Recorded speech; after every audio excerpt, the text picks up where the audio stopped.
ఒకవైపు హౌస్ లోపలికి ఫ్యామిలీస్ వస్తున్నారన్న ఆనందం కన్నా ఇంక 2 వారాల్లో హౌస్ నుండి అందరిని వదిలి వెళ్ళిపోవాలన్న బాధే ఎక్కువగా కనిపిస్తుంది హౌస్ మెంట్స్‌లో. ఈ రోజు మార్నింగ్ లేచిన వెంటనే హౌస్ మెంట్స్ అందరూ ఒక దగ్గర కూర్చొని ఉంటారు. పదే పదే కళ్యాణ్‌ని గమనిస్తూ వచ్చిన భరణి గారు దగ్గరికి వెళ్లి కళ్యాణ్‌ని హగ్ చేసుకుంటారు. ఇక మాటి మాటికి తననైతే పట్టుకుంటూ తనని ముద్దులాడుతూ ఉంటారు.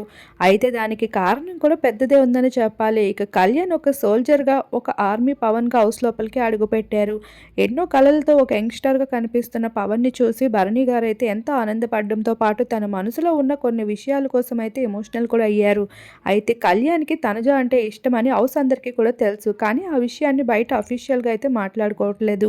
అయితే బయటికి వెళ్ళాక నీకేం కావాలన్నా నేను చేసి పెడతానురా అంటూ భరణి చెప్పేసరికి కళ్యాణ్ అయితే కాస్త ఎమోషనల్ అయ్యాడు. ఇక అది మాత్రమే కాదు, భరణి గారు ఎంత ఎమోషనల్‌గా ఉన్నారు అంటే హౌస్ లోపల సుమన్, ఇమాన్యుల్ వీరిద్దరి దగ్గరికి వెళ్లి హగ్ చేసుకుంటూ ముగ్గురు కూడా చాలా ఎమోషనల్ అవుతూ వచ్చేసారు. రీసెంట్‌గా జరిగిన మహారాజ్యం టాస్క్‌లో వీరు ముగ్గురు చేసిన కామెడీతో చాలా క్లోజ్ అయిపోయారు. ఇకపోతే హౌస్‌లో ఏదైనా మంచి అవార్డు ఇవ్వాలి అంటే అది డెమోన్‌కే ఇవ్వాలని చెప్పాలి. పాపం హౌస్ లోపలికి వచ్చినప్పటి నుండి గొడ్డు చాకరీ చేస్తూనే ఉంటున్నాడు ఆ కిచెన్‌లో. ఎవరు ఏ పని చెప్పినా, ఏ వంట అడిగినా ఏమాత్రం విసుక్కోకుండా అందరికీ కూడా పనులు చేసి పెడుతున్నాడు.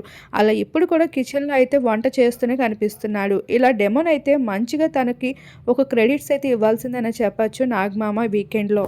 ఇక ఫ్యామిలీ వీక్ రాబోతుంది అని ఇక హౌస్ మేట్స్ అందరూ కూడా వాళ్ళ వాళ్ళ పనుల్ని పక్కన పెట్టి అయితే ఫ్రెష్ అయ్యేందుకు రెడీ అవుతున్నారు.